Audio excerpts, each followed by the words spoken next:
मैं मोनू सोनी। और मैंने अभी एक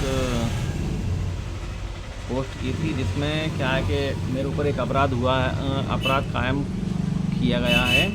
तो उसमें क्या है कि मैं उस प्रकरण में जब वहाँ गया तो उसमें अपन को शुरू शुरू में तो लगा कि जैसे क्या पता कौन हेल्प करेगा क्या नहीं करेगा, लेकिन हाँ इसमें एक बात धीरे धीरे मुझे पता चल गई कि, और इस वीडियो के माध्यम से मैं जो दुकानदार लोग भी हैं उनको भी ये कहना चाह रहा हूँ कि कभी भी आपके ऊपर कोई प्रकरण दर्ज होता है झूठा, और या फिर आपके साथ कोई गलत घटना होती है, तो उसमें आप सबसे पहले तो निश्चिंत हो जाओ, कोई दिक्कत नहीं है। क्योंकि बहुत सारे ऐसे ईमानदार, आप हर किसी को आप ब्लेम नहीं कर सकते, लेकिन ऐसे कई सारे ईमानदार पुलिस वाले भी होते हैं जो सामने से आपकी हेल्प नहीं कर सकते, लेकिन हाँ आपकी मदद ज़रूर कहीं ना कहीं किसी न किसी रूप से कर देंगे।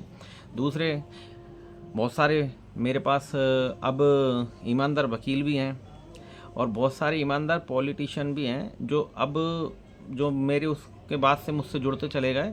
तो मैं आपसे यही कहना चाहता हूँ, कभी भी अगर कोई ऐसी बात हो तो आप मुझे, मैं इसमें मेरा नंबर मेंशन कर दूंगा और उसमें मैं आप लोगों को सजेशन दे दूंगा। और सबसे पहले दुकानदार भाइयों को एक सबसे अच्छा निवेदन यही है कि आप अपनी दुकान पे कैमरा ज़रूर लगाएं, क्योंकि उसमें क्या होता है कि आपको एक थर्ड कैमरे को बोला था थर्ड आई, यानी आपको एक तरीके से सिक्योरिटी फील हो जाएगी उससे कि हाँ भाई अपने पास कोई ना कोई तो गवाह है।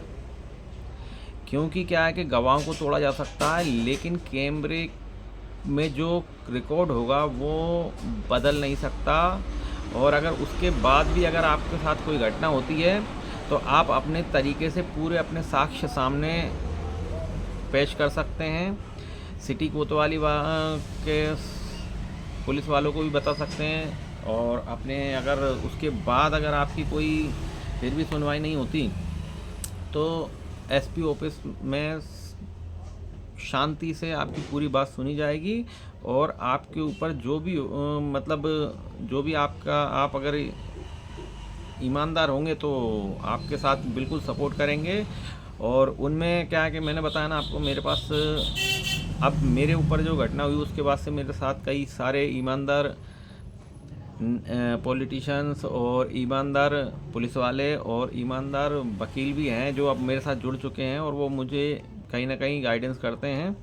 और मैं अभी जैसे मुझे अभी एक मैंने कल एक पोस्ट डाली थी कि ब्याज के चक्कर में किसी व्यक्ति ने आत्महत्या कर ली। तो देखो भैया, मरना तो अगर तुम्हें तय है तो लड़के मर जाओ। सबसे अच्छी बात ये है, आपको मरना इतना आसान लग रहा है तो आपको सबसे पहले एक ही काम करना था कि आपको ये गलत कदम नहीं उठाना चाहिए था। सबसे पहले अगर मरना ही तय हो गया है तो फिर उसके पहले लड़ना तय कर लो। भाई वैसे भी मर रहे हो, लड़के भी मर रहे हो, तो सबसे अच्छी बात है लड़के मर जाओ, ठीक है। तो ये ऐसे गलत कदम नहीं उठाना चाहिए। और रही बात, अभी मुझे किसी ने एक वो एक कोई अहरवार भैया हैं कोई, उनने मुझे अभी कमेंट करा था कि उसमें बताओ मैंने आवेदन भी दिया तो मेरी सुनवाई नहीं हुई। तो मैंने आपको बताया है कि आपको मैं इसमें मेरा नंबर मेंशन कर दूंगा, आपको मैं बताऊं एक अच्छी तरीके से एक गाइडेंस कर दूंगा कि आपको उसमें करना क्या है।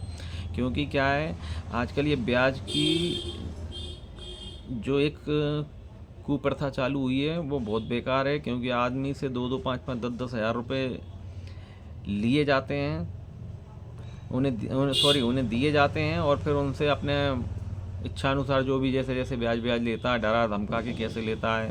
तो आप थोड़ा सा इसमें खुद भी पहले तो, सबसे पहले तो इन लोगों से पैसा लेना बंद करो, ठीक है। और दूसरी बात, अगर कभी मजबूरी पड़ भी जाए तो फिर सोच समझ के देखो, लो, और कोई ऐसा अपना जो ईमानदार व्यक्ति उसके सामने लो। और अगर उसके बाद भी अगर आपके साथ ये कोई गलत करते हैं तो आपके पास बहुत सारे रास्ते हैं। क्योंकि आजकल क्या प्रशासन भी ऐसे अपराधी प्रवृत्तियों के लिए, हाँ थोड़ा बहुत स्लो काम रहता है लेकिन करते ज़रूर है वो उनका काम, है ना। और एक हमारे आदरणीय भैया जी ने मुझे कहा था कि ऐसे लोगों से लोग ब्याज पे पैसे लेते क्यों हैं। तो मैं एक छोटी सी मेरे साथ हुई एक घटना बता देता हूँ कि मेरे पास मैं हमारे पापा जी कुछ कुछ टाइम पहले अभी भोपाल में भर्ती थे, शायद 5-6 महीने हो चुके हैं। तो वहाँ पे क्या हुआ कि रिश्तेदार अपने एक रिश्तेदार से बात कर रहा था। उसने बोला कि भैया आप एक काम करो, मेरे पास 1.5-2 लाख रुपए थे, वो खर्च हो चुके हैं, क्योंकि उनका कोई भर्ती था वहाँ पे। तो उसके बाद फिर क्या हुआ कि अब उसने बोला कि यार आप मुझे थोड़ी सी मदद कर दो। चलो ठीक है, 1-1.5-2 लाख रुपए जिसके पास होंगे वो थोड़ा बहुत तो सक्षम होगा, लेकिन अब वहाँ पे कंडीशन आती है कि एक गरीब तबके का आदमी वो इस कुचक्र में कैसे फंसता है। पहली बात तो क्या होती है कि सबसे पहली बात आज के टाइम पे, जैसे अभी कोरोना आया था, और या फिर दूसरे तो उस समय पे कई लोगों की सिविल आउट हो गई है, तो वो प्राइवेट बैंकों से तो पैसा ले नहीं सकते। दूसरी बात रही बात जो आजकल समूह है, समूह भी उनके लिए एक कुचक्र हो चुका है, क्योंकि वो तो अपनी ट्रैप में फंसाते हैं इन लोगों को, और फिर धीरे धीरे उनके पास इधर से उधर उधर से। तो अब ऐसा ही होता है कि जब कभी कभी जैसे इन लोगों से आदमी 2-5-10 हज़ार रुपये ले लेता है, किसी बहुत ज़्यादा इमरजेंसी में लेता है, मान लो कोई घर में अगर मान लो कोई बीमार भी है, तो अब आदमी को कहीं से रास्ता नहीं मिलता, तो वो मजबूरी में जाके इन लोगों से ले लेता है, क्योंकि उन्हें कोई और ऑप्शन है नहीं ऐसा। तो फिर उनसे जाके ले लेता है। फिर धीरे धीरे क्या होता है कि अब जैसे उनके पास जो क्योंकि आजकल तो 5-10%, 15%, 20% हफ्ते वाले ब्याज वाले पैसे बांटने वाले हैं लोग बाग। तो उसके बाद फिर क्या करते हैं ये, फिर अगर उसको मान लो जैसे किसी कारणवश अगर उसके पास कोई व्यवस्था नहीं हो पाई, तो फिर भाई अब हफ्ता निकलने में कितना टाइम लगता है ना।